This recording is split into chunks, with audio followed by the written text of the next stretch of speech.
जंगल के करीब छोटे से गांव में रानी नाम की एक बहादुर बकरी रहती थी। रानी ने गांव के कई व्यक्तियों की जान बचाई थी, जिस कारण सभी गांव वाले उसे बहुत चाहते थे। एक दिन रानी बकरी बीमार हो जाती है। सुनिए जी, रानी की तबीयत ठीक नहीं लग रही, आप उसे डॉक्टर के पास ले जाइए। हाँ, मैं अभी उसे अस्पताल लेकर जाता हूँ। नहीं मालिक, आप मेरी चिंता न करें, कल मैं खुद डॉक्टर के पास चली जाऊंगी। लेकिन तुम्हारी तबीयत ठीक नहीं है रानी। आप सब मुझे बहादुर बकरी कहते हैं ना, इसलिए मैं कल खुद दवाई लेने जाऊंगी बस। अगले दिन बीमार बकरी दवाई लेने के लिए अकेले ही डॉक्टर के पास जाने लगती है। साथियों, छुप जाओ, आज हम इस बकरी को अपना शिकार बनाएंगे। कालू कसाई और उसके आदमी छुप जाते हैं और जैसे ही बकरी उनके नजदीक आती है, वो तीनों बकरी को घेर लेते हैं। साथियों, पकड़ लो इसे। मुझे क्यों पकड़ रहे हो? आखिर मैंने तुम्हारा क्या बिगाड़ा है? बड़ी बहादुर बकरी बनती है ना तू। अब हमारे सामने अपनी बहादुरी बता तो जानू। और अगर बहादुरी नहीं बता पाई तो ये कालू कसाई तेरे छोटे छोटे टुकड़े करके मटन मसाला, मटन बिरयानी, मटन कोरमा बेचने वाले को बेच देगा तुझे। रुको भाइयों, तुम जानते हो ना गांव वाले मुझसे कितना प्यार करते हैं। अगर उन्हें पता चला तुमने मुझे मारा है, वो तुम्हें छोड़ेंगे नहीं। मूर्ख बकरी, मैं तुझे मारूंगा ये बात गांव वालों को पता कैसे चलेगी? आसपास देख, यहाँ कोई गांव वाला है ही नहीं।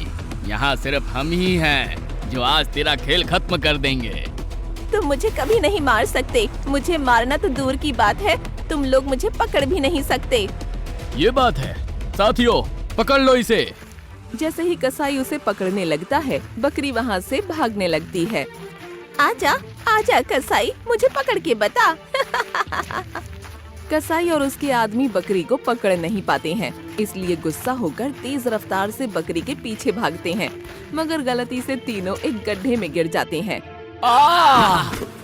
कसाई को गड्ढे में गिरा देखकर बकरी जोर जोर से हंसने लगती है।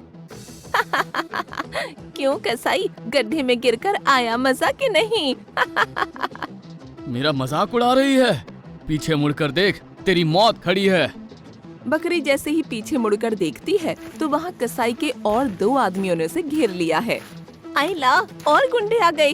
अरे बकरी तक तो जिंदा रहने दो। इतना बोलकर एक बार फिर से बकरी जान बचाकर भागने लगती है। अरे निकम्मो, खड़े होकर बकरी को भागते हुए क्या देख रहे हो? अरे उसका पीछा करो। अगर वो गांव तक पहुंच गई तो हमारा राज सबको बता देगी। अगर अपनी जान बचानी है तो जाओ उस बकरी की जान ले लो। कालू कसाई के गुंडे एक बार फिर से बकरी का पीछा करने लगते हैं। वो गिरकर घायल हो चुकी है, चलो उसे पकड़ लेते हैं। बकरी गुंडों को अपनी ओर आता देख तेजी से उठकर खड़ी होकर दौड़ने लगती है। तभी कालू कसाई अपने आदमियों के पास आकर कहता है, जाओ जल्दी से जाकर पकड़ लो उसे। चिंता मत करो उस्ताद, बकरी घायल हो चुकी है, अब वो ज्यादा दूर भाग नहीं पाएगी। चलो साथियों। इतना बोलकर कसाई और उसके आदमी बकरी के पीछे भागने लगते हैं। गांव अभी काफी दूर था, इसलिए बकरी अपनी जान बचाने के लिए जंगल की ओर भाग जाती है। ये देखकर कसाई बोला, ये तो जंगल की ओर जा रही है। अरे रुक जा, वहाँ के जानवर तुझे जिंदा नहीं छोड़ेंगे। उस्ताद, अब क्या करें? वो तो जंगल में चली गई, अब हम उसे पकड़ नहीं पाएंगे।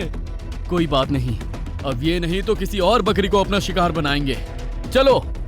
इतना बोलकर कसाई और उसके आदमी वहाँ से चले जाते हैं। पास नहीं जाने देना चाहिए था। सुबह से शाम हो गई पर बकरी अब तक घर नहीं लौटी। मेरा जी घबरा रहा है, कहीं उसे कुछ हो तो नहीं गया होगा। आप दोनों परेशान मत हो, वो बहादुर बकरी है, वो थोड़ी ही देर में सही सलामत घर आ जाएगी। और अगर वापस नहीं आई तो हम उसे ढूंढने जाएंगे। गांव वालों की चिंता देखकर कसाई मन में सोचता है, अब वो बकरी तुम्हें कभी नहीं मिलेगी। अब तक तो उसे जंगली जानवर अपना निवाला बना चुके होंगे। बकरी के वापस आने की उम्मीद लगाए गांव वाले उसकी राह देख रहे थे। तब बकरी जंगल में जान बचाने के लिए भटकते भटकते नदी किनारे आ जाती है। मुझे बहुत प्यास लगी है, थोड़ा पानी पी लेती हूँ। जैसे ही बकरी पानी पीने जाती है, तभी अचानक वहाँ एक भयानक शेर आ जाता है। शेर को देखकर एक पल के लिए बकरी डर जाती है, पर घायल बकरी को देख शेर उससे कहता है, तुम इस जंगल की बकरी तो नहीं लगती। सच सच बताओ तुम कौन हो और यहाँ क्यों आई हो? मेरा नाम रानी बकरी है। गांव में मैं सबके दिलों पर राज करती हूँ। और यहाँ क्यों आई हो? इंसानों से जान बचाने के लिए जंगल में आई हूँ, पर यहाँ आप मुझे मिल गए हैं। अब मेरा क्या होगा? चिंता मत कर, यहाँ इंसान नहीं है, इसीलिए तू सुरक्षित है। तो क्या आप मुझे नहीं मारेंगे? नहीं, मैं यहाँ का राजा हूँ और तू गांव की रानी। भला मैं तुझे कैसे मार सकता हूँ? शुक्रिया महाराज, मैं घायल हूँ और काफी थक चुकी हूँ। मुझे यहाँ आराम करने की जगह मिल सकती है क्या? हाँ हाँ, क्यों नहीं। जिस तरह मैं जंगल का राजा हूँ उसी तरह तुम भी अपने गांव की रानी हो, तो उस हिसाब से तुम मेरी मेहमान हुई ना, तो तुम बेझिझक मेरी गुफा में आराम कर सकती हो। बकरी को गायब हुए कई दिन हो गए हैं, हमें उसकी चिंता हो रही है। हाँ, अब हमें उसकी तलाश करनी ही चाहिए। ठीक उसी वक्त बकरी आ जाती है। मुखिया जी, अरे वो देखो, रानी बकरी वापस आ गई। रानी बकरी को वापस आया देख सब खुश हो जाते हैं और जश्न मनाते हैं। उधर बकरी के वापस आने की बात सुनकर कालू कसाई सोचता है, जब तक उस बकरी को हलाल नहीं करूंगा तब तक चैन से नहीं बैठूंगा।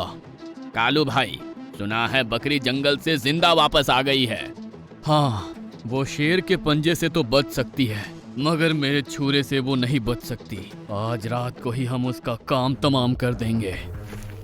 रात के वक्त कसाई अपने गुर्गों के साथ चुपके से रवि के घर आता है। साथियों, बकरी को बंधक बनाकर बूचड़ खाने में ले चलो। तीनों मिलकर रानी बकरी को बंधक बनाकर बूचड़ खाने में ले जाते हैं। कल सवेरा होते ही सबसे पहले इस बकरी को काटेंगे, ठीक है? हाँ उस्ताद। फिर बकरी को बांधकर तीनों वहाँ से चले जाते हैं। सुबह होते ही कालू कसाई अपने गुर्गों के साथ बूचड़ खाने में आता है और देखता है बूचड़ खाने के सारे प्राणी गायब हैं। गजब हो गया उस्ताद, सारे प्राणी गायब है। ऐसा कैसे हो सकता है? पता करो वो बकरी कहाँ है। तभी हीरो की माफिक बकरी वहाँ आ जाती है। तू क्या समझा था बकरी फ्लावर है? ये बकरी फ्लावर नहीं है बल्कि वाइल्ड फ्लावर है। हाँ, पुष्पा देख के आई है क्या? ये फ्लावर और फायर फिल्मों में होता है, रियल में तो कसाई का छुरा और बकरी की गर्दन होती है। तेरे छुरे की धार इतनी तेज नहीं कि रानी की गर्दन काट सके। उस्ताद, बहुत बोलती है ये। चलो आज इसका 1-2 का 4 कर ही देते हैं। तीनों कसाई मिलकर बकरी पर हमला करते हैं। रानी बकरी को शेर ने ट्रेनिंग दी थी, इसलिए वो शेर की तरह लड़कर तीनों कसाईयों को घायल कर देती है। ये बकरी तो शेर की तरह लड़ती है। हाँ, हम इसे नहीं हरा सकते। लगता है सारे प्राणियों को यही छुड़ा कर ले गई है। बिल्कुल, मैं ही सबको छुड़ा कर ले गई हूँ। मगर तू तो एक मामूली बकरी है, तू इन सबको कैसे छुड़ा कर ले जा सकती है? मुझे मामूली समझने वाले वो देख। अरे बाप रे, ये तो जंगल के खतरनाक प्राणी हैं। और इतने ही खतरनाक मेरी बकरी बहन है, समझा कसाई? बकरी बहन है, समझा कसाई? बकरी हमारी बहन है, उस पर बुरी नजर करने वालों की हम आंखें फोड़ने आए हैं। प्राणियों का गुस्सा देख कालू कसाई डर जाता है। हमसे भूल हो गई, हमें माफ कर दीजिए। माफी मांगनी है तो मेरी बहन से मांग, वरना आज हम तेरे गुर्दा, कलेजी और पाए खाएंगे। मुझे माफ कर दो बकरी। बकरी नहीं, बकरी बहन बोल कसाई। हमें माफ कर दो बकरी बहन। तभी सरपंच और सभी गांव वाले आ जाते हैं। सरपंच जी, यही गांव के प्राणियों का हत्यारा है। हाँ हाँ मुखिया जी, कल रात अगर बकरी ने हमारी जान नहीं बचाई होती तो ये कसाई हमें मार डालता। बकरी, तुमने बहादुरी बताकर सिर्फ अपनी ही नहीं, इन प्राणियों की भी जान बचाई है। हमें तुम पर गर्व है। वो सब तो ठीक है सरपंच जी, पर अब इस कसाई का क्या करें? इस कसाई को मारकर आज हम कसाई बिरयानी बनाकर खाएंगे। नहीं भैया, अगर हम भी कसाई जैसे बन जाएंगे तो हम में और कसाई में क्या फर्क रह जाएगा? हमें इन्हें माफ करना होगा। बकरी के कहने पर शेर सिंह ने कसाईयों को माफ कर दिया और सरपंच ने सभी कसाईयों को गांव से बाहर निकाल दिया। उस दिन के बाद गांव में किसी भी प्राणी की हत्या नहीं हुई। फिर सभी गांव वाले और प्राणी एक साथ मिलजुल कर खुशी खुशी अपना जीवन बिताने लगे। अगर आपको